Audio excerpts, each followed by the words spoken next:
porque no sujetó a los ángeles del mundo venidero, acerca del cual estamos hablando. Pero alguien testificó en cierto lugar diciendo: ¿qué es el hombre para que te acuerdes de él? ¿O el hijo del hombre para que le visites? Le hiciste un poco menor que los ángeles, le coronaste de gloria y de honra, y le pusiste sobre las obras de tus manos. Todo lo sujetaste bajo sus pies, porque en cuanto le sujetó todas las cosas, nada dejó que no sea sujeto a él. Pero todavía no vemos que todas las cosas le sean sujetas.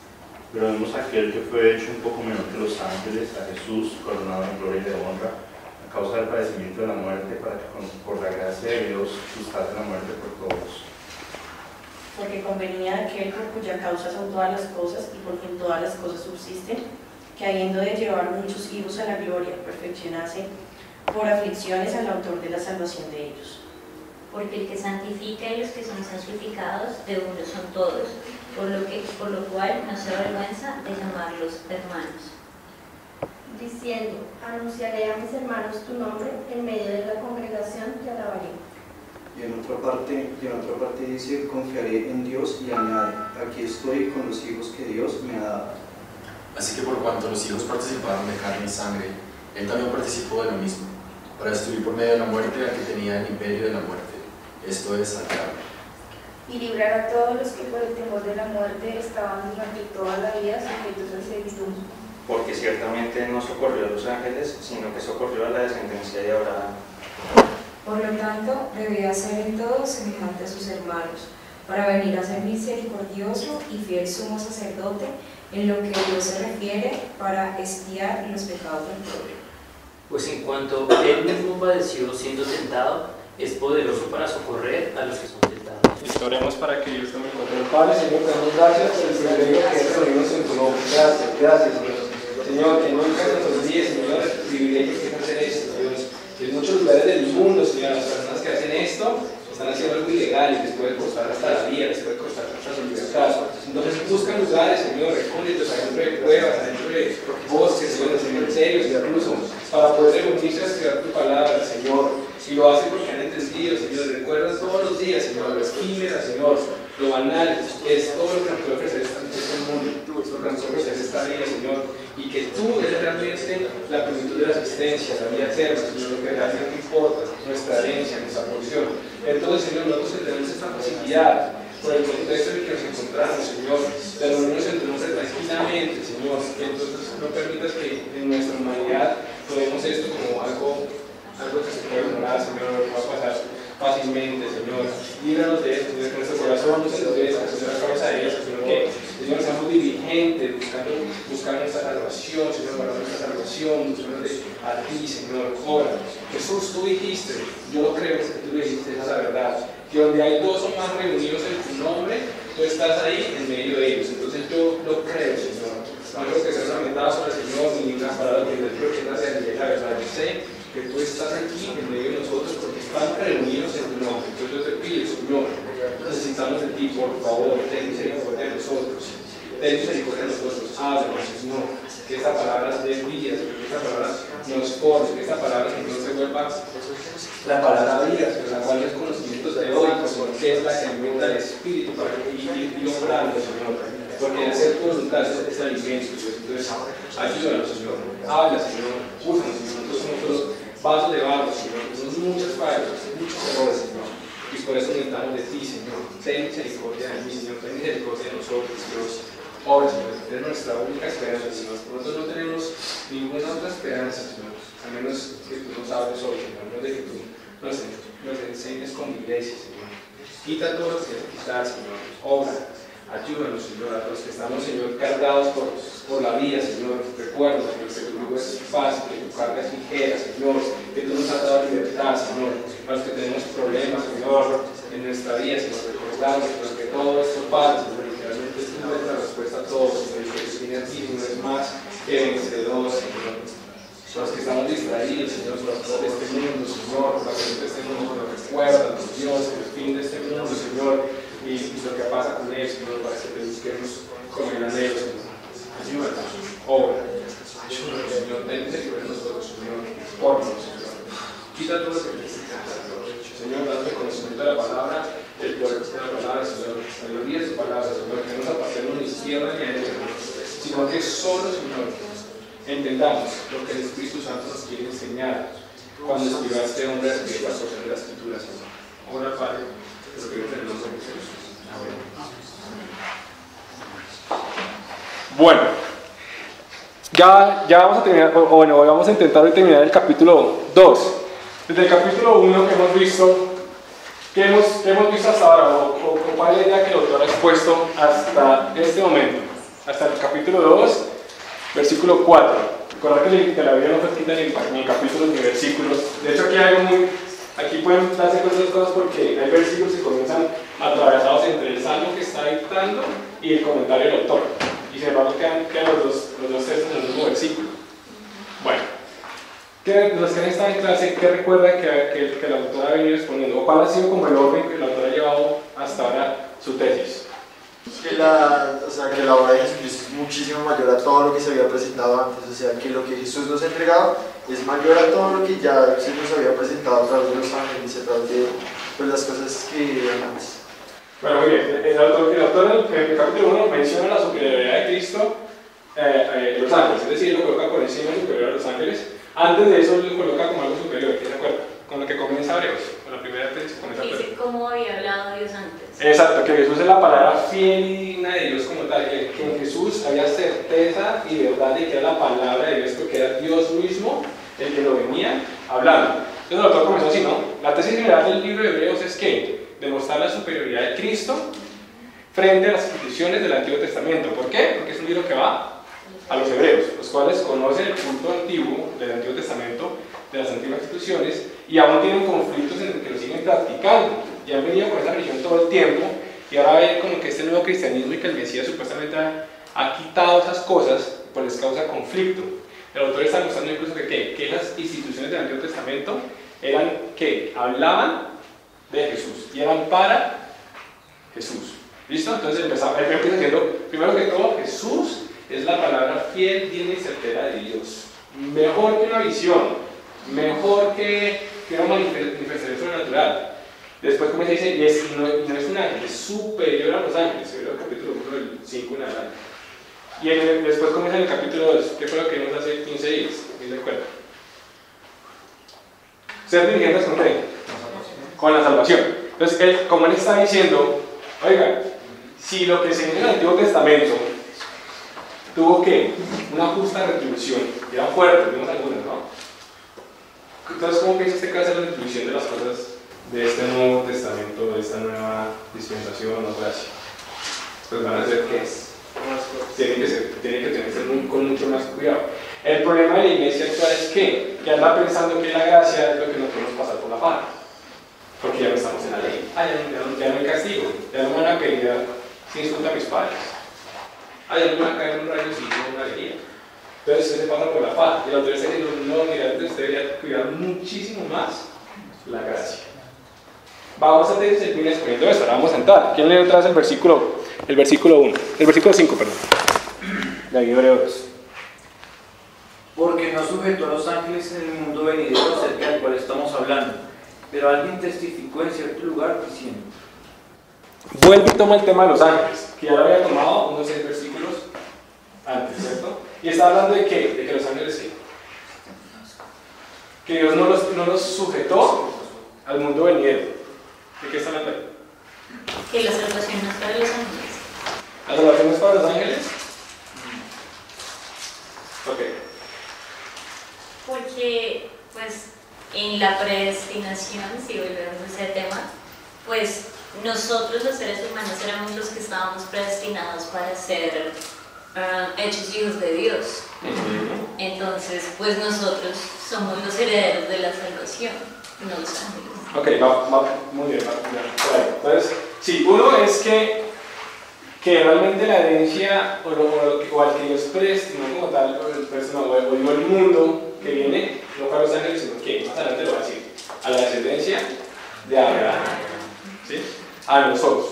Otra marca, como venía haciendo, él viene desde el capítulo 1 exponiendo que al final, ¿qué son los ángeles? Cuando está comentando la tesis de que Jesús es superior a los ángeles, ¿qué concluye en cuanto a los ángeles? ¿Qué son los ángeles? Que son espíritus ministradores, ¿para quiénes? Para los herederos de la salvación. Ministradores significa servidores, o sea, que le sirven a nosotros, ¿cierto? Entonces, al final los ángeles, ¿qué? Son espíritus que vienen a servir a la iglesia. Ahora, ¿se acuerda que como él viene tomando la tesis de los ángeles? ¿Sí? Viene después a decir, oiga, y con más diligencia cuida la salvación, que es lo que él acaba de decir. Dice es que, porque es que a los ángeles no se les prestó un mundo venidero, sino es a ustedes. El argumento es que entienda usted el peso del regalo que Dios le está dando a usted. Pero entiende una cosa, es que es como Spider-Man, un gran poder y una gran responsabilidad. Al Dios darnos tanto privilegios, ¿por qué? Porque miren, nosotros tenemos una carga que es ligera, irónicamente, pero de mucha responsabilidad. Y es lo que el autor como que está empezando otra vez a decir. Porque ustedes, ¿qué? A ustedes son los herederos del mundo venidero, claro lo que él venía diciendo. Antes de continuar, entonces, el ejercicio que siempre colocamos, ¿cuál sería la palabra clave de todo ese texto que acabamos de ver? ¿De qué sigue hablando el autor ahí? De Jesús. Jesús. Hay unas Biblias que tienen como títulos. Pero hay unas que deben tener que dice el autor de la salvación, ¿cierto? Sí. Una palabra para mí. El autor sigue hablando sobre el tema de la salvación. Si usted vuelve a recuperar, a ver todo lo que está viendo, él sí está hablando de la salvación. Pero hay otra palabra que a mi parecer también es vital. Solo aparece una vez, pero es vital en el texto. Si ustedes se dan cuenta, todo lo que ha venido hablando el autor ahí es sobre que hay un breve resumen de los fines. No lo pongan a leer, así tienen un ratito. Eso pasa con el colegio, ¿no? Que cuando uno leía lo que tocaba, después ya conseguía el otro, no se pero y después uno ya quedaba perdido. Vamos a ver aquí pasa, que no le idea. Que el autor, en resumidas cuentas, ¿qué está hablando en esa porción de la escritura? ¿Sobre qué está hablando? ¿Para la salvación? No. ¿Sobre qué está hablando? Sobre que Jesús, pues por haber venido, es que tenemos nosotros la posibilidad de estar seguros a eso que nos está creando. Bueno, muy bien. Sobre el proceso que Jesús pasa. Él está escribiendo el proceso por el que Jesús pasa y incluso habla de estar perfeccionado. Jesús es lo que es el perfeccionado. Pero está hablando de un proceso de Jesús. Ese proceso, ¿a qué va a llevar a Jesús? ¿A qué lo lleva? Una palabra que es más, pista, es de comparativa con las instituciones antiguas. Ese es el spoiler, pero no quiero dar spoilers. A ver, somos sacerdotes. Ese es, somos sacerdotes. Miren, esta es una de las ideas principales del libro de Hebreos. El libro de Hebreos se puede ir hay como 4 ideas principales. Pero una de las tesis más grandes es que él va a mostrar que Jesús es el sumo sacerdote de la iglesia. Y él desde este momento ya va a comenzar a mostrar a Jesús como sumo sacerdote. Y no es que es sumo sacerdote porque sí, o porque dijo Dios, aunque pues yo que podría haber dicho, usted listo. No, sino que realmente hubo un proceso y una razón lógica y justa de por qué Jesús es sumo sacerdote. Y es lo que el autor va a explicar aquí en este texto. Entonces sigamos leyendo. ¿Quién sigue? Versículo 6.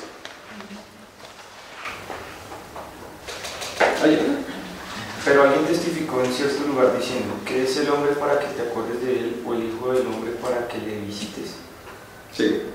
Le hiciste un poco menor que los ángeles, le coronaste de gloria y de honra y le pusiste sobre las obras de tus manos. Todo lo sujetaste bajo sus pies. ¿Qué está citando el autor? El autor está citando un salmo. Salmo 8, 4 al 6. Vamos allá, por favor. Salmo 8, 4 al 6. Digo, ¿qué es el hombre para que tengas de él memoria y el hijo del hombre para que lo visites? Le has hecho un poco menor que los ángeles y le coronaste de gloria y de honra. Le hiciste señorear sobre las obras de tus manos, todo lo pusiste debajo de sus pies. Ahora, ¿qué relación puede haber en lo que él viene hablando? Porque él comienza diciendo, a los ángeles no le dio el mundo venidero, sino a quiénes? A los hombres. Por eso él comienza a citar. Él está probando también una cosa, es que entiendas, es que al final, ¿qué? Lo que viene exponiendo la tesis, el hombre, o lo que viene exponiendo del capítulo 1 al final, final el hombre termina siendo en una posición más privilegiada que los ángeles. ¿Por qué?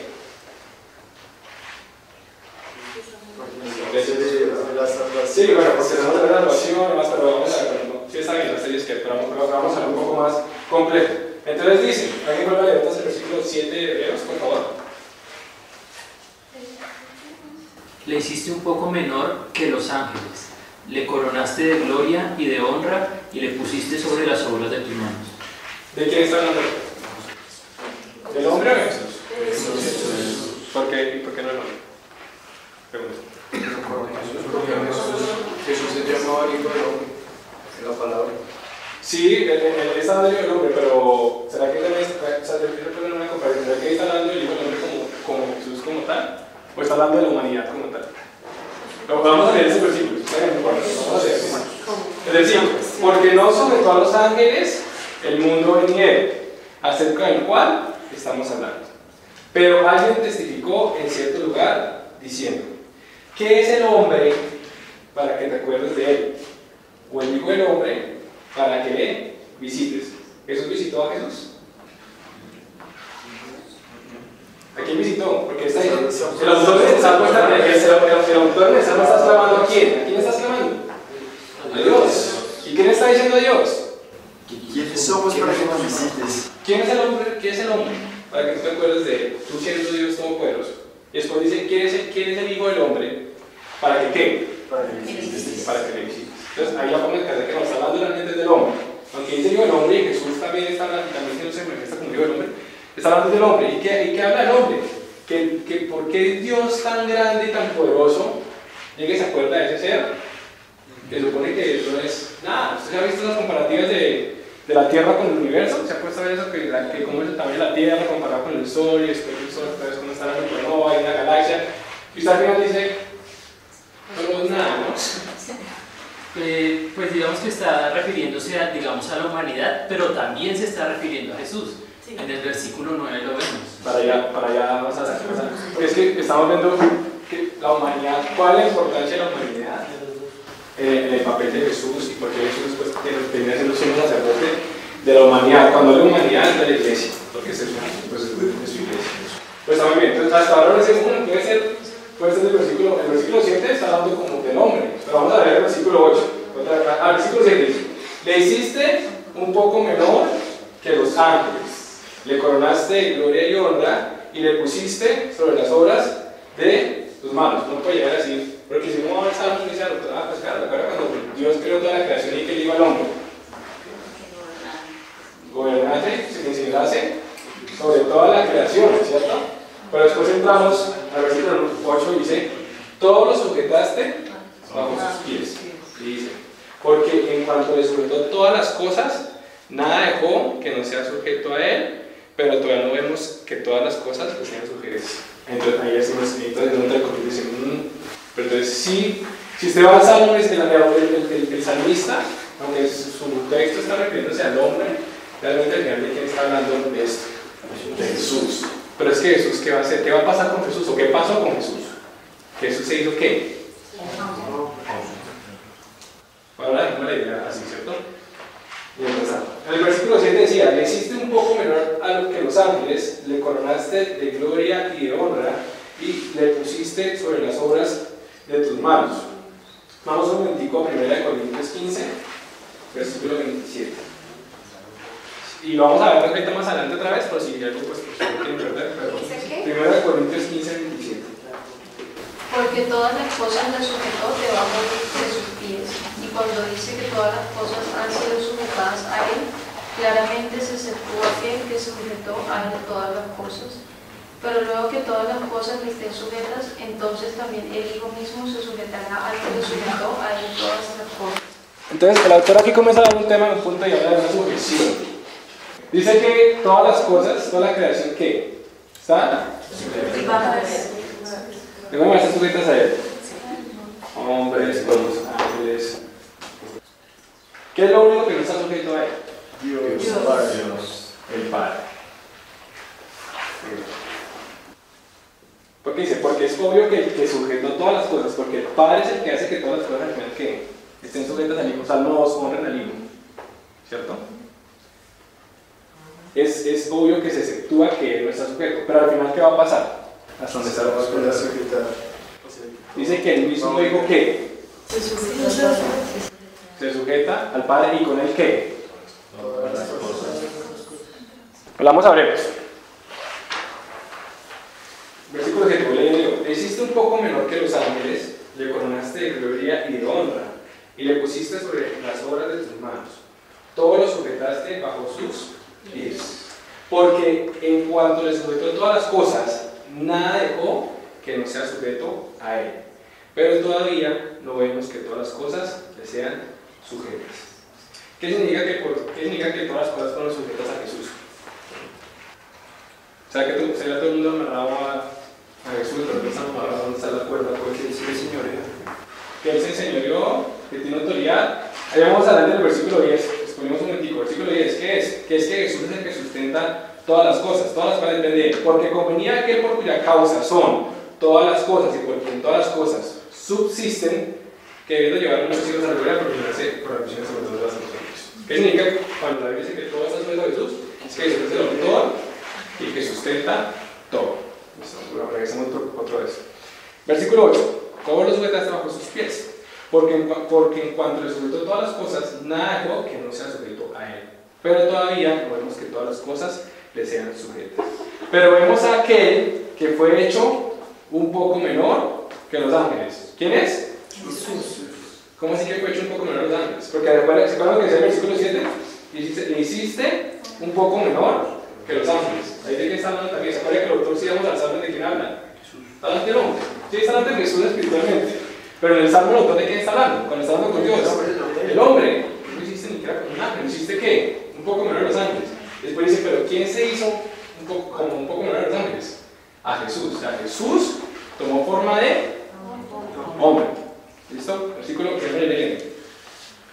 9. ¿Qué lo leen? Pero vemos a aquel que fue hecho un poco menor que los ángeles, a Jesús, coronado de gloria y de honra a causa del padecimiento de la muerte, para que por la gracia de Dios gustase la muerte por todo. Entonces aquí ya comenzamos a entrar en un tema pesado. ¿Cómo puede ser eso? Dice que entonces vemos a Jesús, en el cual todas las cosas están sujetas, ¿verdad? Porque, y lo vemos ¿cómo está Él? Según el versículo. No, como hombre, pero no, ¿cómo es que le va ahí? ¿Cómo? ¿Ahí dice qué? Coronado de gloria y de honra. Ok. ¿Por qué Jesús tiene gloria y honra? Por haber muerto por nosotros. Un gran poder conlleva una gran responsabilidad. ¿Por qué Jesús tiene gloria y honra? Porque Jesús llegó, yo digo, sí, tenemos gloria y honra a Él. Sí, pero es que eso no era cuando Dios murió justo. Jesús que hubo un precio, el pago por algo. Y es que ahí se aplica una propiedad. Vamos un momentico a Mateo 20:28 y alguien que busque Marcos 10:45. ¿Se acuerdan que en el capítulo 1 al final cuando estamos hablando de los ángeles vimos, ¿no? Que en Filipenses habla, ahorita lo vamos a volver a leer, que Jesús siendo forma de Dios no estimó el ser igual a Dios como cosa que aferrarse, sino que se despojó a sí mismo, se hizo obediente hasta la muerte y muerte de cruz. Entonces Dios mismo, Dios absoluto, viene y se convierte en eso que es para que no se acuerde y que es para que en lo más bajo. ¿Qué dice Mateo 20 de 28? Dice, como el Hijo del Hombre no vino para ser servido, sino para servir y para dar su vida en rescate por muchos. Que Dios cuando viene no viene ¿qué? No viene reclamando su derecho legal como Dios, sino viene a ¿qué? A servicio. ¿Qué dice Marcos 10:45? Sí, lo mismo, porque el Hijo del Hombre no vino para ser servido, sino para servir y para dar su vida en rescate por muchos. ¿Y cuál es el servicio que Él va a dar como tal? Que nos acercarnos a... Muy bonito, pero no, el texto. No, está bien, pero el texto. Para dar su vida en rescate. No, pero la palabra que está diciendo. Padecer la muerte. Para dar su vida o para Y este evita la palabra de la muerte. Ya la hemos tocado un poquito en el pasado. ¿Recuerda que vimos que hemos visto que porque dice que hasta el primogénito de la muerte, que es el primogénito de los muertos? Y que vimos que esa palabra primogénito realmente que nos decía, no, es que es primogénito de los muertos porque fue el primero resucitado. Y pues digo, no, porque en el Testamento había gente que había resucitado y Lázaro resucitó también. Y en el momento en que Jesús muere en la cruz, dice la Biblia que también resucitó mucha gente. Entonces, ¿qué significaba ese primogénito de los muertos? Para que no estuvo. Primogénito, la palabra en hebreo es prototokos, que significa, sí puede ser primogénito, pero también significa principal o la razón principal. Una traducción un poco más estudiada puede ser que incluso es que la muerte es la razón también por la que la muerte también le sirve a lo que no existe para él. ¿Y por qué? Porque es que su mayor servicio, ¿cuál va a ser? Que él va a dar su vida. De a poquitos. Volvamos un momentico. Vamos a Mateo 20, 26 al 27 y ahí que busque Filipenses 2, del 6 al 11. Antes de leer eso, voy a volver a leer el texto en el versículo 9 de Hebreos.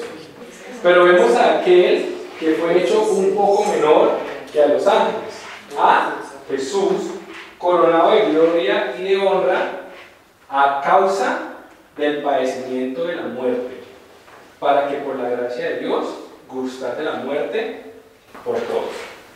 Entonces hay una relación parecida que está perdiendo. Hay gloria y honra, pero a causa de qué?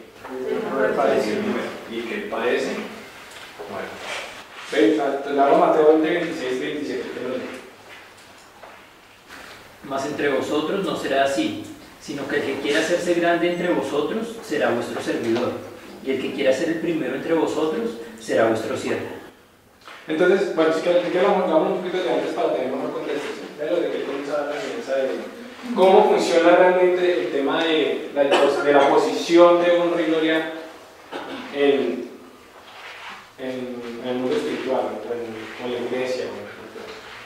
Es totalmente diferente al mundo. Él empieza a hablar en el 25. ¿Sabéis que los gobernantes de las naciones se enseñorean de ellas y los que son grandes ejercen sobre ellas potestad? Mas entre vosotros no será así, sino que el que quiera hacerse grande entre vosotros será vuestro servidor, y el que quiera ser el primero entre vosotros será vuestro siervo. ¿Cómo funciona la verdad de este mundo? Ustedes están en política. El que llega, la gente los coge, ¿y qué hace? Gobierno y listo. Para nosotros es un poco más difícil porque tenemos una democracia de interés y decimos, no, es el gobierno del pueblo porque el pueblo escogió. Pero en la época de Jesús era un poco más difícil entender esto, más fácil entenderlo porque no teníamos este concepto político nosotros. En la época de Jesús existía ¿qué? Había imperios, había monarquías. Es decir, un hombre recibía el gobierno ¿por qué? Por eso. Y sencillamente llegaba a él y aplicaba ¿qué? Soberanía. ¿Sabes qué soberanía? ¿Saben el himno de Colombia? El reino soberano. Cuando decía que el reino soberano es porque la declaró independencia, es decir, yo no le voy a hacer caso más al rey de España. Porque un rey tiene la autoridad de decir, maten a este, nadie, que rey, nada. O sea, hace lo que el rey. Así, en la época de Jesús estaba ¿qué? El imperio romano, estaba por ejemplo César. Todo en la Biblia tiene una razón porque no es coincidencia que en el momento que Jesús viene, el pueblo de Israel está sobre un imperio extranjero donde hay un César que gobierne más. Todo eso tiene que ver, pero vamos a ver cómo lo vamos viendo acá o se lo va a descubrir en el estudio. Entonces, ¿pero qué dice Jesús sobre cómo es en el reino de Dios? Que no.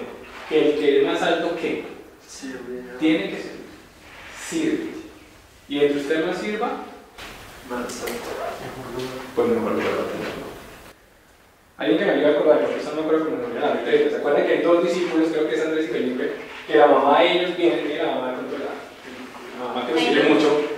¿Es ahí mismo? Ah, bueno. Y viene y le dice a Jesús, ¿cómo hacemos para que mi hijo se siente al lado de usted en tu reino? Usted sabe que el que se sienta al lado del rey, pues es lo que está bien. Es el duro.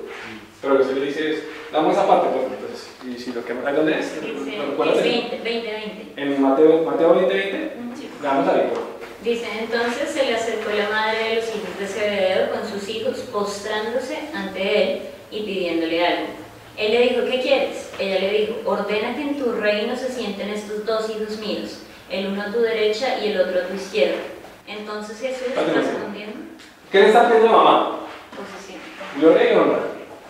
No la tuya, obviamente, pero que se siente al lado, ¿cierto? Entonces Jesús le dice, listo. Eso cuesta. ¿Qué cuesta?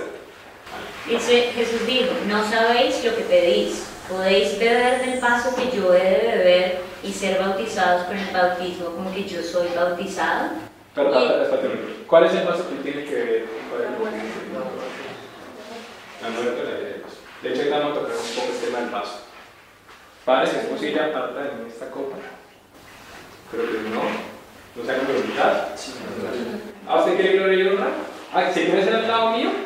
Si hay que hacer al lado mío es porque ¿qué? Porque tiene que hacer prácticamente casi lo mismo que yo. ¿Sí? Y ellos le dijeron, podemos. Él les dijo, a la verdad de mi vaso beberéis y con el bautismo con que yo soy bautizado seréis bautizados. Pero el sentaros a mi derecha y a mi izquierda no es mío darlo, sino a aquellos para quienes está preparado por mi Padre. Cuando los 10 oyeron esto, se enojaron contra los 2 hermanos. Entonces, bueno, hasta ahí estaban buscando ahí el chanchullo y la mermelada y como así que se han a los lados y van a lavar los dos. Pero que Jesús les dice una verdad y le dice que, oiga, la verdad es que sí, igual sí va a tener que beber de mi vaso y va a tener que ser bautizado. Si usted es iglesia de Jesús, usted tiene que beber el vaso y tiene que ser bautizado. Pero el tema es si realmente se lo está haciendo, porque si no se toma como cualquier otra religión. No vale el amor que hará la vida. Este mandamiento, que los amigos unos a otros, como yo, o sea, no, todo el mundo dio la vida. Debimos de eso, luego tendríamos que estar bebiendo el vaso y tendríamos que estar bebiendo bautizado. Si realmente lo que buscamos es gloria y honra. Aunque tenga toda la gloria, la verdad es para que no entiendo, pero hazme la pregunta por su posición en el cielo. ¿Cuál es lo que usted más estima? ¿Usted está viendo para realmente la herencia acá? ¿O se está buscando decir, no, yo quiero sentarme al lado? Pero eso es lo que está pidiendo, ¿no? Y vamos a repasar otra vez, que no hemos leído mucho, pero repasemos. Filipenses 2, del 6 al 11. El cual, siendo en forma de Dios, no estimó en ser igual a Dios como cosa que aferrarse, sino que se despojó a sí mismo tomando forma de siervo, hecho semejante a los hombres. Y estando en la condición de hombre, se humilló a sí mismo, haciéndose obediente hasta la muerte y muerte de cruz. Por lo cual Dios también le exaltó hasta lo sumo y le dio un nombre que es sobre todo nombre, para que en el nombre de Jesús se doble toda rodilla de los que están en los cielos y en la tierra y debajo de la tierra, y toda lengua confiese que Jesucristo es el Señor, para gloria de Dios Padre. Dice por lo cual ¿qué? ¿Dios qué? Ahí está. Por lo cual Dios lo exaltó hasta lo sumo. Pero ese por lo cual es por qué, por lo que viene antes. ¿Por qué? Porque Él entrega y suelta. Y se humilla, dice que no solo se humilla, no se hace incluso menor a los ángeles, sino que viene y sirve a los que son menores que los ángeles. Y obedece hasta la muerte. Obediencia total al Padre. Él se sujetó al Padre, ¿de acuerdo? Por eso es que Dios le resalta que quiere ser el mayor, que sirve. Entonces, ¿por qué Jesús es el que mayor recibe gloria, honra, nombre, sobre todo nombre, resaltado a lo sumo? Porque Jesús presta el mayor servicio que se pueda prestar al Padre, o la mayor obediencia. Vamos a alguien que busque 1 Timoteo 2:6, alguien que busque Timoteo 2:14, Hebreos 12:2 y Efesios 1:7. 1 Timoteo 2:6, ¿quién lo tiene? El cual se dio a sí mismo el rescate por todos, de lo cual se dio testimonio en su debido tiempo. El cual se dio a sí mismo por rescate a todos nosotros. Tito 2:14. Quien se dio a sí mismo por nosotros para redimirnos de toda iniquidad y purificar para sí un pueblo propio, celoso de buenas obras. Quien se dio a sí mismo para nosotros. Hebreos 12:2. Dice: puestos los ojos en Jesús, el autor y el consumador de la fe, el cual por el gozo puesto delante de él sufrió la cruz, menospreciando el oprobio, y se sentó a la diestra del trono de Dios. Dice que ¿qué? Sufrió la cruz. Y Efesios 1:7. En que tenemos redención por su sangre, el perdón de pecados según las riquezas de su gracia. ¿Por qué? ¿En el que tenemos qué? Redención. Sí. Por su sangre. Él paga un precio, da su vida. su sangre, su carne. Entonces ahora sí vamos a ver aquí, vamos a ir a 1 Corintios 15, vamos a ver así todos, 1 Corintios 15, 21, 28. Acuérdense que en el versículo que estamos viendo, en el versículo 9 de Hebreos decía, coronado de gloria y de honra a causa del padecimiento de la muerte. O sea, tuvo gloria y honra, ¿por qué? Porque padeció muerte. Por causa del padecimiento. Para que por la gracia de Dios experimentara la muerte de todos. De todos. Es que Jesús cuando entrega su vida experimenta la muerte de quién? De todos. Eso suena muy poético, no sé qué tan verdad sea. Un pastor una vez lo escuchaba, él decía, mire, usted cuando ve a Jesús en el Getsemaní orando, que llora sangre, suda sangre, eso es una condición médica, es cuando eso se causa por niveles de estrés y pánico muy fuertes. Puede llegar a que la persona llegue a sudar sangre. Es la gente, ¿a qué le teme a Jesús? ¿A que lo van a crucificar? ¿A que lo van a torturar? Pero entonces Jesús terminó siendo menos cobarde que los cristianos de la primera iglesia, porque ellos padecieron por esas mismas cosas. Incluso algunos los crucificaban de cabeza, otros los ponían en el circo romano con leones para que se los comieran mentalmente, aplaudían, se tomaban su bebida mientras no vivían felices de la vida. Pero dice incluso que hay textos históricos cristianos que decían que los primeros cristianos iban cantando salmos cuando iban al lugar del sacrificio. Entonces vemos a los cristianos cantando salmos, pero vemos a Jesús orando con nervios. ¿Qué es lo que Jesús le temía? ¿El acto como tal de la crucifixión? ¿O era que él iba a cargar qué? La ira de Dios. ¿Cuál es el temor? Que va a padecer qué? La condena realmente, el peso de toda la carga de la humanidad como tal. Dios, la ira de Dios sobre él como tal. Eso lo dice un predicador, para que tiene cierta lógica, porque digamos que en cuanto al tema físico, pues se padece, muchos cristianos padecen cosas similares. Pero es que realmente buscar que la condena de los hombres. Bueno, 1 Corintios 15, 21, 28, ¿qué dice? Porque por cuanto la muerte entró por un hombre, también por un hombre la resurrección de los muertos. Porque así como en Adán todos mueren, también en Cristo todos serán vivificados. Pero cada uno en su debido orden. Cristo las primicias, luego los que son de Cristo en su venida. Luego el fin, cuando entregue el reino al Dios y Padre, cuando haya suprimido todo dominio, toda autoridad y potencia. Porque preciso es que Él reine hasta que haya puesto a todos sus enemigos debajo de sus pies. Y el postrer enemigo que será destruido es la muerte. Porque todas las cosas las sujetó debajo de sus pies. Y cuando dice que todas las cosas han sido sujetadas a Él, claramente se exceptúa aquel que sujetó a Él todas las cosas. Pero luego que todas las cosas le estén sujetas, entonces también el Hijo mismo se sujetará al que le sujetó a Él todas las cosas, para que Dios sea todo en todos. Porque por causa del hombre entra ¿qué? La muerte. Pero por causa del hombre también ¿qué? ¿Es Cristo qué? La resurrección de los muertos. Sí, la muerte es necesaria, sí. Ay, Dios sabía que Adán y Eva iban a pecar y iban a morir. Y dice Dios, si Dios sabía eso, ¿por qué no actuó nada?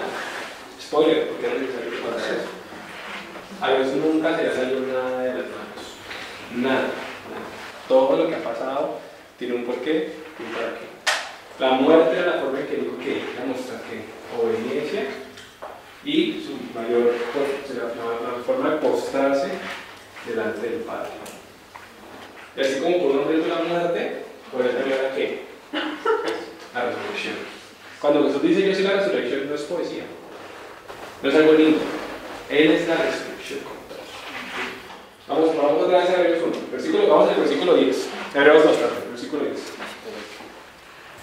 Porque convenía a aquel por cuya causa son todas las cosas y por quien todas las cosas subsisten, que habían de llevar muchos hijos a la gloria, perfeccionarse por aflicciones al autor de la salvación de ellos. Dice, porque convenía a aquel por cuya causa son todas las cosas, a Jesús, y por quien todas las cosas subsisten, que habiendo de llevar muchos hijos a la gloria, perfeccionarse por aflicciones al autor de la salvación de ellos. La palabra que dice convenía, en inglés la palabra prepo.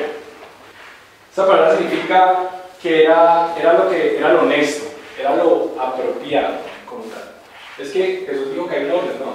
Que en los hombres, el gobernante, pisa y ya, pues ya sobre todo, ¿no?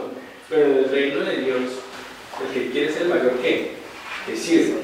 Si la voluntad del Padre estaba que el Hijo tomara toda gloria y toda honra, ¿pero qué tenía que hacer el Hijo? Para poder tomar gloria y honra. Servir. Pero si Él es Dios absoluto, ¿cómo sirve? Se tiene que rebajar. No está bien. Hebreos 5, 10, Hebreos 5, del 8 al 10 que dice, y él me busca en Hebreos 7, 19 que dice. Y aunque era hijo, por lo que padeció, aprendió la obediencia. Y habiendo sido perfeccionado, vino a ser autor de eterna salvación para todos los que le obedecen. Y fue declarado por Dios sumo sacerdote según el orden de Melquisedec. ¿Y 7, 19 qué dice? Hebreos 7, 19. Pues nada perfeccionó la ley y de la introducción de una mejor esperanza, por la cual nos acercamos a Dios. Bueno, ¿por qué dice ahí el versículo 10? Dice, porque convenía aquel por cuya causa son todas las cosas y porque todas las cosas subsisten, que habiendo llevado muchos hijos a la gloria, perfeccionase por aflicciones al autor de la salvación de ellos. Ya volteenme y os cuento, perdón. ¿Cómo así que perfeccionase? ¿Por qué convenía que Jesús se perfeccionara? ¿Cómo tenía que Jesús ser perfeccionado? Él era Dios y se bajó a ser Dios. ¿En qué le faltaba ser perfeccionado? Obediencia. Porque es que al Dios Todopoderoso, pues, aquí no obedece sino a quién, al mismo. Pero aprende a qué, a servir. Le obedecemos un momentico a Lucas 2:40. Y el niño crecía y se fortalecía y se llenaba de sabiduría y la gracia de Dios era sobre él. ¿De quién está hablando? De Jesús. Dice que el niño crecía y se llenaba de sabiduría. Entonces Jesús, incluso cuando comienza a hacer un sí, dice que comienza, esa versión dice, ¿alguien tiene otra versión de ese versículo? Lucas 2:40. Dice que él comienza a aprender a tomar sabiduría. Y el niño crecía y se hacía más fuerte y más sabio y gozaba del favor de Dios. Y tenía la gracia de Dios. Muy bien. Dice, entonces volvamos al versículo de 10. Porque convenía aquel por cuya causa son todas las cosas, y porque en todas las cosas subsisten, que habiendo llevado muchos hijos a la gloria, perfeccionase por aflicciones al autor de la salvación de Dios. La palabra perfeccionar en el griego es teleio, que significa, porque uno puede decir, bueno, pues ¿cómo Jesús es perfeccionado? Si se puede decir, Él es Dios, el Hijo de Dios, pues el problema es que Él tiene que ser perfecto, ¿no? O Jesús cometió algún error. Sabemos que dice que la vida de Jesús fue que sin pecado, no se cayó pecado en él. Pero entonces, ¿en quién fue perfeccionado? Esa palabra terielo significa perfecto, pero también significa consumado o completar o poner fin. Es decir, cuando habla de la perfección, es una mejor traducción, puede ser que él viene a completar o a terminar una obra. ¿Qué es lo que tiene que aprender? Cuando era el Dios Todopoderoso, pues era Dios absoluto. Pero él se humilla y que viene como tal, que es de obediencia. Cuando usted se manda más, ¿cómo aprende obediencia si usted manda todo? Y usted sí, usted sujeta todo. Pero cuando usted se baja por toda la creación, usted aprende que hacer la obediencia. Y Jesús fue obediente. Vamos a Filipenses 2:8 y otra vez ahí en Hebreos 5, vamos a leer 8 y 10. Ahí que tenía Hebreos 5 no la leer, 8 y 10. Y aunque era hijo, por lo que padeció, aprendió la obediencia. Y habiendo sido perfeccionado, vino a ser el autor de eterna salvación para todos los que le obedecen. Y fue declarado por Dios sumo sacerdote según el orden. Habiendo sido el hijo, ¿usted ha visto cómo son los hijos de los papás que le dan todo? Arrogancia al 100. Y piensa que todo el mundo le va a correr igual que los papás, ¿no? Pero dice que aún siendo el hijo, ¿qué? Por lo que padeció, aprendió la obediencia. Dice que aprendió por lo que padece, porque convenía que por cuya salvación, el autor de la salvación, fuese perfeccionado por medio de la aflicción. Dice, y habiendo sido perfeccionado, vino a ser autor de eterna salvación para todos los que le obedecen. Entonces, él aprendió obediencia al Padre. Y se vuelve autor de salvación, ¿pero de quién? De los hombres. De los que lo obedecen. De los que obedecen. Ay, Jesús, es que es tan fácil obedecer a Dios. Tú como si te tocó porque tú eras Dios. Ay, Señor, yo no puedo con esta prueba, pero tú me entiendes. Es que tú no me entiendes porque como tú eras el hijo de Dios, pues para ti era fácil. No tuviste tentaciones. No tuviste camino porque eres mío. No. El hijo también, incluso muchas veces, enfrentó su voluntad con la voluntad del Padre. ¿Pero el qué? Aprendió obediencia. Va a llegar a Jesús, que es que él no sabe qué es obedecer. Y va a decir, yo obedecí más que todos. Vamos al Getsemaní, miramos allá. Mateo, capítulo 26, versículo 39. Mateo 26, 39. Yendo un poco adelante, se postró sobre su rostro, orando y diciendo: Padre mío, si es posible, pasa de mí esta copa, pero no se haga como yo quiero, sino como tú. ¿Se acuerdan? Que la copa, no saben lo que estén pidiendo, no saben lo que están pidiendo. Tienen que pedir una copa, tienen que ser bautizados con el bautizo que yo me voy a bautizar. Bueno, sí, sabe que si va a tomar mi copa, y sabe que también se va a ser bautizado. Está Jesús, mire, si Jesús es el mismo Padre, pues uno dice, no, pues yo vengo a hacer lo que yo quiero.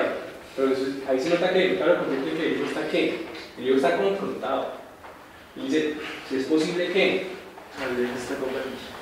no quiere, tiene miedo, o tiene temor de cargar la ley de Dios, por así decirlo. Pero ¿qué hace? Ahí inmediatamente no la duda, pero ¿sabes qué? No mi voluntad, la tuya.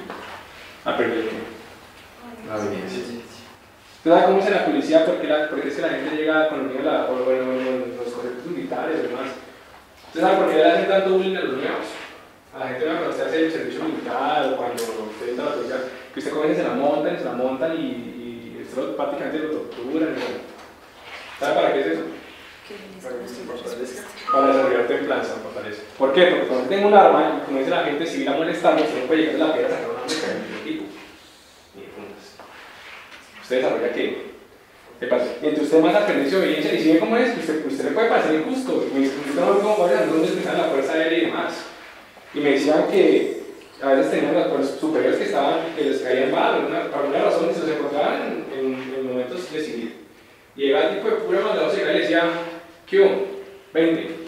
Así estuvo en el centro comercial. Le tocaba. Y por dentro todo lo que le quería decir, pero le tocaba. ¿Por qué? Porque ellos en eso se miden mucho los cortes militares, que usted aprenda a obedecer. Y claro, el que está ahí, los cargos, lo que más miran es obediencia. ¿Cómo obedece a sus superiores? Claro, pues al médico está más ética y bueno, no da caso. Pero mira, es como uno obedece. ¿Usted sabe por qué Jesús está por encima de todos nosotros? Es que lo obedeció más que todos. Pues está pensando que no, una gente piensa, pues que como Jesús es el mismo Dios, pues es fácil no pecar. No. Sigamos, vamos a Hebreos, capítulo. Vamos al versículo 11, ¿no? Pero en Hebreos 2:11. Porque el que santifica y los que son santificados de uno son todos, por lo cual no se avergüenza de llamarlos hermanos. Porque el que santifica, ¿quién es el que santifica? ¿El Padre? Hay unos que dicen Jesús y otros que dicen el Padre. ¿Quién dice que Jesús? Vamos a leer. Porque el que santifica y los que son santificados de uno son todos, por lo cual no se avergüenza de llamarlos hermanos. Que santificó, el que pagó por los pecados, el que limpió, el que apartó, fue Jesús. Porque el que santifica y los que son santificados, al final, ¿qué? ¿Se acuerdan que al final todos se sujetan al Padre? Y por eso dice que el que no se avergüenza de llamarnos hermanos. Es que al final sí, al final la honra todo va a ser para el Padre. Todo va a estar sujeto al Padre. Pero hay un sumo sacerdote, hay un líder, una cabeza. Jesús.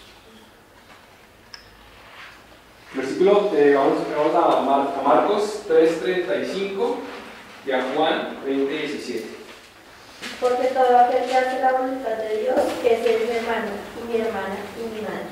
¿Quiénes son los hermanos? ¿Por qué no se llaman los hermanos? ¿Por qué? Porque hacemos la voluntad de Dios. En otras palabras, ¿por qué? Porque nos sujetamos en obediencia a quién. A Él. ¿Y con Él? Al Padre. Juan 20, 17, ¿qué dice? Jesús le dijo, no me toques, porque a mí aún no he subido a mi Padre.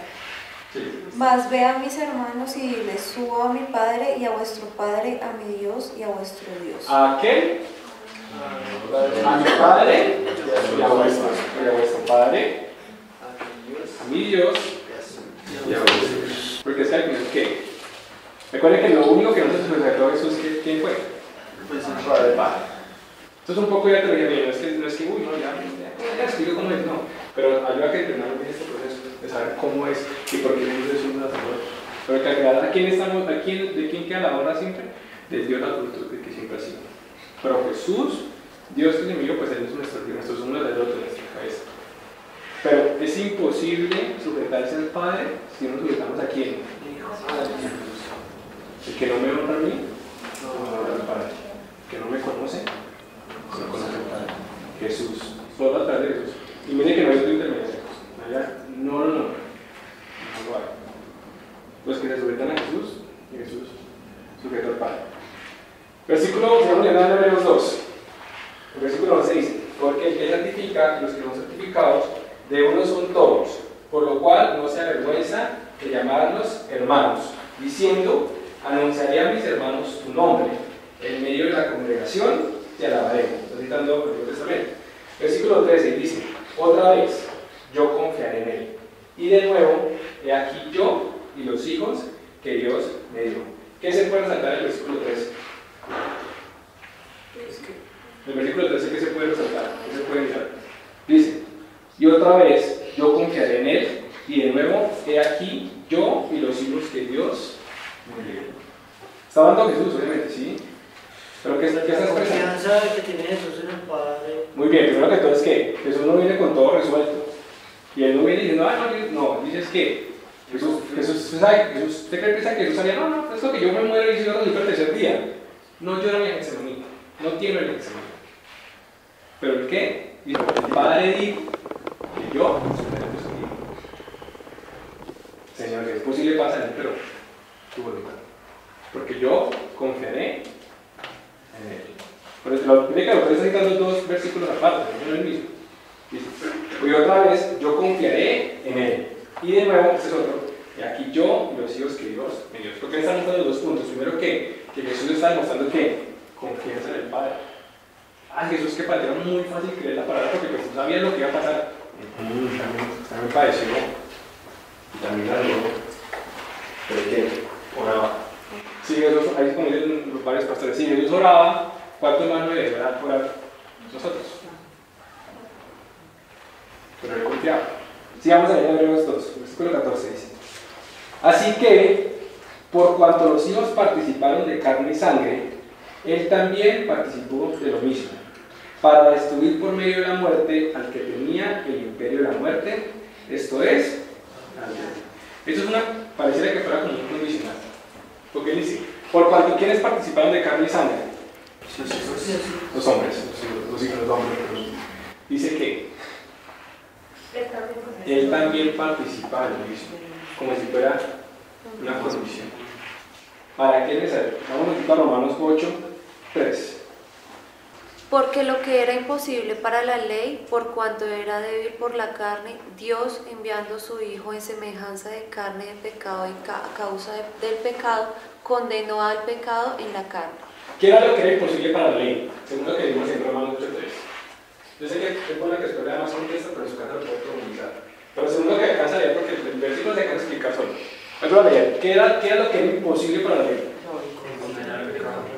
¿Leo o respondo? Acabar el pecado. ¿Por qué? ¿Por qué era imposible para la ley? Porque no salvaba. Porque siempre nos estaban diciendo, o sea, porque son muchas leyes, o sea, era imposible hacerlo siempre íbamos a fallar. Pero, ¿se puede llegar a cumplir la ley? Sí, pero mucho más adelante explica. ¿Cómo se cumple la ley? No es que debamos cumplir la ley y que no nos someta a la ley, pero no se puede cumplir. El tema es, ¿por qué era imposible para la ley condenar al pecado? Ahí dice. Que era débil por la carne. Porque era débil, porque usted tenía carne. ¿Sabe cómo se cumple la ley? Con el espíritu. Pero mientras no había espíritu, había solo carne. ¿Qué hace la ley en la carne? Tal vez lo explica ahí en Romanos 7. ¿Sabe qué hace la ley en la carne? No, le produce más deseo. ¿Usted no ha visto cuando usted era rebelde, su papá decía no y ese no era, se convertía en el más? Hágalo porque hágalo y hágalo. Cuando usted le mete una prohibición, no ha visto, ¿no? Que dicen que lo prohibido es lo más deseable. Entonces la ley que causa en la carne, dice que, por favor léanse Romanos para que no vean Romanos 7 y Romanos 3.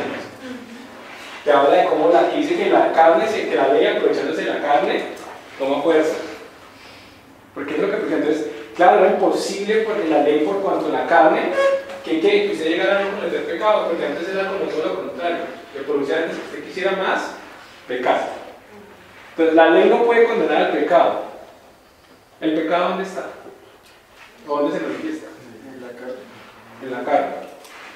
¿En la carne o en el espíritu o en el alma? ¿Dónde se manifiesta? ¿Dónde se manifiesta? ¿Dónde creen? En la carne. ¿En el espíritu? ¿Dónde se manifiesta? En la carne. Yo sí no sé dónde se manifiesta. Yo sé que es un poco mental ahí, no, pero está el espíritu, el pecado, el espiritual. Lo estamos hablando de dónde se podría manifestar el pecado. Se manifiesta en la carne. Porque la carne es lo que es tomado de la tierra. Lo que se quiere alejar de Dios. Entienden que el pecado realmente es que no es alejarse de Dios. Pero usted en ningún momento voy a mostrar por qué Dios manda la ley. ¿Para qué era la ley? Para que conociéramos el pecado. Para conocer el pecado. ¿Por qué? Porque hasta que Dios no le diga a usted, no mienta, usted no sabía que mentir. Estaba mal. Pero usted dónde mentía. Esto que la gente que es espiritual miente como cualquier otra cosa. De manera que la manifestación del pecado sí es en la carne, la manifestación. Porque realmente eso que está manifestando en la carne está mostrando es que realmente su pecado es que es espiritual, que usted está apartado de Dios. Pero estamos hablando de la manifestación, lo que se expresaba. Que la carne fue tomada de esta tierra, por eso no puede someterse a Dios, ni así quiere. Romanos 3 y Romanos 4. Léanselo porque si entienden todo bien, escríbanlo y allá lanzan mucho sobre mí. Romanos 3, Romanos 7 y Romanos 8, perdón, Romanos 7 y Romanos 8. Entonces, dice que como la ley, para la ley era imposible por causa de la carne, ¿qué hace Dios? Vuelve a leer otra Romanos 8:3. Porque lo que era imposible para la ley, por cuanto era débil por la carne, Dios, enviando a su Hijo en semejanza de carne de pecado, y a causa del pecado condenó. ¿En carne de qué? De pecado. Sí. Y a causa del pecado, condenó al pecado en la carne. ¿En dónde condena el pecado? En la carne. En la carne. ¿Qué hace Dios? Envía a su Hijo en qué? ¿En qué?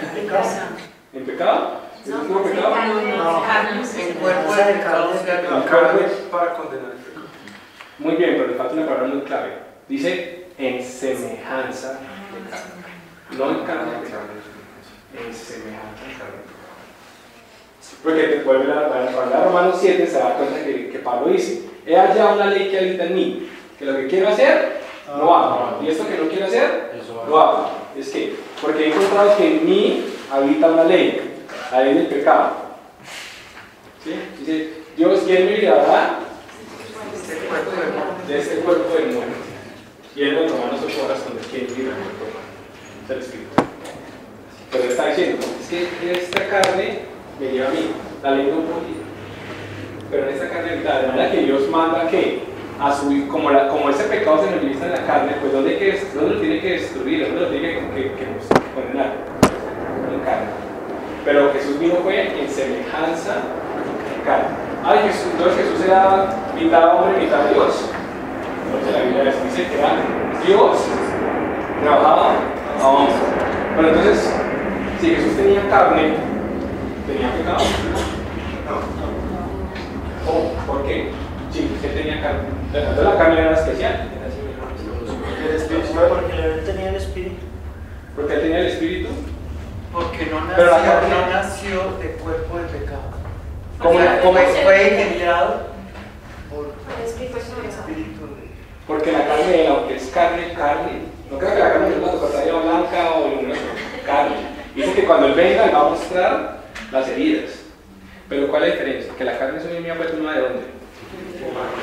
Pero la carne de Él fue que el verbo si era carne, si era semejante a carne, pero no venía a nuestra misma procedencia. No venía de la misma procedencia. Pero al final que igual tenía carne. Igual padeció, igual tuvo que aprender obediencia. Usted no le puede reprochar nada, como cuando ustedes siempre escogían en la clase, ¿no? ¿Quién va a ser el líder? Ay, profe, ¿por qué?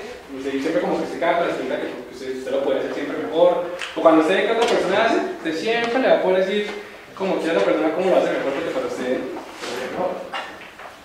Pero a Jesús, mire, Jesús nos calla, tiene todos los argumentos para decirnos por qué Él es el sumo sacerdote de nosotros. ¿Por qué Él está callado? ¿Usted tiene carne? Yo también. ¿Usted padece? Yo también. ¿Tiene que obedecer? Yo también. Y lo obedece más que usted. ¿Qué ha entregado? ¿Qué ha dado? Yo lo muestro por legado. Yo lo muestro por legado. Vamos a Hebreos. Vamos al 14. Así que por cuanto los hijos participaron de carne y sangre, Él también participó de lo mismo para destruir por medio de la muerte al que tenía el imperio de la muerte, esto es, al diablo. Entonces Él tiene que destruir la carne. Pero marcamos un momentico, alguien que vaya a Juan 12:31, alguien que vaya a Juan 16:11 y alguien que vaya a Colosenses 2:15. Tengo Juan 16. Aquí son temas un poco de esos que se pueden profundizar, pero vamos hablando como de manera rápida, como para explicar la idea, y ya pues después no sé, dudas o apartamos un sábado para sacar varias dudas que tengamos de más. Juan 12:31 al 33, ¿qué dice? Ahora es el juicio de este mundo. Ahora el príncipe de este mundo será echado fuera, y yo, si fuere levantado de la tierra, a todos atraeré a mí mismo. Hasta el 3. Y decía esto dando a entender de qué muerte iba a morir. ¿Hasta el 3? Dice que ahora es que viene ¿qué? El juicio de este mundo. ¿Cuándo? Cuando Él muera. Dice, ahora yo voy a ser levantado y atraeré a todos a mí. ¿Qué dice Juan 16:11? Dice, y de juicio, por cuanto el príncipe de este mundo ha sido ya juzgado. ¿Qué dice Colosenses 2:15? Y despojado a los principados y a las potestades, los exhibió públicamente, triunfando sobre ellos en la cruz. ¿Dónde Jesús triunfa sobre los potestados del diablo? ¿Cómo? En la cruz. ¿Cómo? Spoiler, rápidamente vamos a profundizar esto. Es que cuando Jesús muere, es que Él demuestra que la intención de Satanás siempre había sido que matar a Dios. De manera que Él lo hace, demuestra que Él es culpable. Entonces Él muere, y como Él no tiene pecado realmente, el Espíritu Santo que lo revive y demuestra que Él es Dios justo y que Satanás siempre ha sido que culpable y merecedor del juicio que va a tener. Es un tema un poco más de eso, pero entienden que aquí la idea cuál es. ¿Entienden que cómo fue que Jesús venció al diablo? Con lo más débil de él, ¿qué? Muriendo. ¿Se ha visto esa imagen que manda con pruebas en el Facebook que está Jesús y el diablo haciendo, puede decir que dan el like para que Jesús gane, uno le da like, pero obviamente le da like, ¿no? Le comparto. Y no piensa, ¿no? Yo chiquitito pensaba, yo decía, Señor, ¿qué tal que el diablo gane? ¿Qué tal? No, Dios, tienes que ganar, Dios. Uno sufría eso porque ¿qué tal que Dios? Porque uno siempre pensaba, ¿no? Que era el yin yang, ¿no? El bien y el mal ahí medio enfrentados en las mismas y algo es igual. Resulta que Dios, no, Dios fue, déjame al diablo. Con lo más débil mío, voy a morir, ¿cierto? Tengo que obedecer al Padre, voy a aprender la obediencia para que Él me dio honra y honra. No voy a humillar, voy a dar la vida por todos, y en ese punto más débil, con ese que es mi parte más débil, con eso me queda la cabeza también. Y con eso lo vence. Con su muerte es que Él vence todas las potestades de los aires, todo el plan y demás. Con lo más débil de Él. Vamos a versículo, terminamos Hebreos 2 porque ya vamos a ver 13-14. Así que por cuanto los hijos participaron de carne y sangre, Él también participó de lo mismo para destruir por medio de la muerte al que tenía el imperio de la muerte, esto es, al diablo. y librar a todos los que por el temor de la muerte estaban durante toda la vida sujetos a servidumbre. Es que Satanás era el que tenía que la posición de la muerte, ¿sí? Ya no, va el Apocalipsis, que dice aquí, yo soy el primero y el último que estaba muerto yo, ahora yo tengo las llaves, y dice que tiene las llaves de la muerte, lo que hemos hablado también en Hebreos 1, la muerte no por causa de él necesita la muerte ¿para qué? Para destruir al diablo, para mostrar la humillación, para perder la obediencia. Hice una pregunta, ¿qué ganaba el diablo con la muerte? O sea, antes, ¿qué ganaba el diablo con la muerte? El problema es que él creía que iba a ganar. Él creía todo. Cuando Jesús habla de la parábola de los hijos del heredero y de los criados, y dicen, este es el hijo del heredero, matémoslo y nos quedamos con sus. Él creía que matándolo decían. Va que es mucho más profundo. Aquí yo alguna vez hecho el seminario, digo, con esas cosas hechas porque no comenzaba a entender todo ese tema. Pero el tema es eso, Satanás juraba que matándolo ya, o sea, no, este es el escogido Dios, el hijo de Dios, a este yo lo mato y me quedo todavía con la tierra porque yo la mato. De verdad que él matándolo es que antes te pone a sonar el cuello y Jesús lo vence. Vamos un momentico a 1 Juan 4:18 y 2 de Timoteo 1:7. 1 Juan 4:18 y 2 de Timoteo 1:7. Creo que se me estaba saltando. Cuando aquí en Hebreos dice que por medio, que él también participó en el mismo para destruir por medio de la muerte al que tenía el imperio de la muerte, la palabra destruir es catargueo.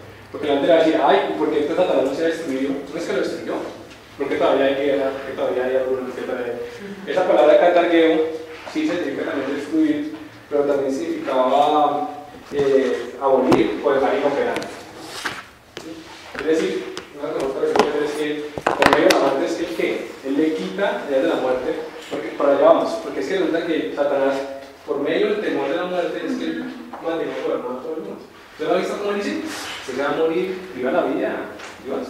Sí, no, pero viva la vida, no es que se muere porque no pique. ¿Cómo vamos y mañana? Mañana moriremos. ¿Y a usted qué lo hace? No, y le mete más corriente. ¿Y ahora qué quiere? ¿Qué quiere? ¿No quiere ser profesionalista? ¿Se graduó? ¿Listo? ¿Ya espera? No, porque le falta el carro. Nándese por el carro. ¿Ya tuvo el carro si perdió el del vecino? Está quedado. Casi lo tiene hasta los 80. ¿Qué dice 1 Juan 4:18? ¿Qué dice? En el amor no hay temor, sino que el perfecto amor echa fuera el temor, porque el temor lleva en sí castigo, de donde el que teme no ha sido perfeccionado en el amor. ¿Por qué? Porque si usted teme es porque usted todavía está cayendo en la tentación, siempre está. El temor al amor. Pero dice que el amor, perfecto amor, eso fuera el temor. ¿Qué dice 2 Timoteo 1:7? Porque no nos ha dado Dios espíritu de cobardía, sino de poder, de amor y de dominio propio. Porque nosotros no tenemos que temer. Sí, Satanás siempre nos sigue usando con el mundo del temor y la muerte. ¿Y usted qué sabe que viene después de la muerte? Pues nosotros sabemos el quién, que nos confiamos que confiamos que vive. Y si él vive, nosotros también. ¿Usted todavía está viviendo con el miedo que se va a morir mañana? Antes Pablo decía que morir. Versículo 16 de Hebreos 2. Porque ciertamente no socorrió a los ángeles, sino que socorrió a la descendencia de Abraham. Porque ¿qué? A nosotros fue que nos socorrió. A la descendencia de Abraham. ¿Quién es la descendencia de Abraham? O sea, no te vamos a ver, pero si quieren estudiarse, Gálatas 3, Gálatas 4 y Romanos creo que también 3 y 4. Pero somos de la iglesia. Versículo 17. Por lo cual debía ser en todo semejante a sus hermanos para venir a ser misericordioso y fiel sumo sacerdote en lo que a Dios se refiere para expiar los pecados del pueblo. Ahí en este punto ya cuando el autor está terminando cuando él presenta su mayor tesis, es decir, ¿sabe por qué? Por eso es que Jesús es sumo sacerdote. Él va a explicar este tema un poco más adelante en capítulo 5. Pero ya está comenzando a la introducción de una de sus mayores tesis del libro, y es que Jesús es el sumo sacerdote. ¿Cuál es otra vez? Versículo, por lo cual debió ser el 16. ¿Cuál es 16? Porque ciertamente no socorrió a los ángeles, sino que socorrió a la descendencia de Abraham. Por lo cual debía ser en todo semejante a sus hermanos, para venir a ser misericordioso y fiel sumo sacerdote en lo que a Dios se refiere. Claro, porque es que usted se ha visto, ¿no? Por ejemplo, ahorita que Colombia está súper polarizada, ¿no? Entonces hay unos que van por un lado y otros que van por otro lado. Entonces los que van por un lado siempre dicen, no, es que me quieren quitar lo que yo he trabajado, y los que dicen, no, es que usted nunca vive en la posición de ellos, no se da cuenta que ellos necesitan, y siempre dicen, es como que, es que usted nunca ha vivido, por eso es que no sabe. Entonces llega una chica en el Facebook a decir que el salario mínimo le tiene que acabar, entonces todo el mundo comenta, usted nunca vive con un mínimo, con un mínimo, va a ver qué es, y todo el mundo siempre dice, es que, porque nunca se ha puesto sus zapatos, ¿verdad? Pero dice la Biblia que Jesús sí se puso. Eso es lo que está diciendo. Por lo cual debió ser en todo semejante a sus hermanos, para venir a ser misericordioso. ¿Sabe por qué es misericordioso con usted? Porque yo entiendo por lo que usted pasa. Usted es el que siempre anda peleando, o nosotros le andamos peleando diciendo, es que usted no sabe cómo es. No, sí sabe cómo es. De hecho, le da sopa y seco. Y nos explica. Para venir a ser misericordioso y fiel sumo sacerdote en lo que a Dios se refiere. Usted nunca le aparece a Dios, claro, Dios, como tú eres Dios, tú nunca supiste, Dios sí supo. Es más, el que le puse por cabeza suya, supo y supo. Y eso es el pecado. Para espiar los pecados del pueblo. Entonces él está colocando como sumo sacerdote, como espía los pecados del pueblo.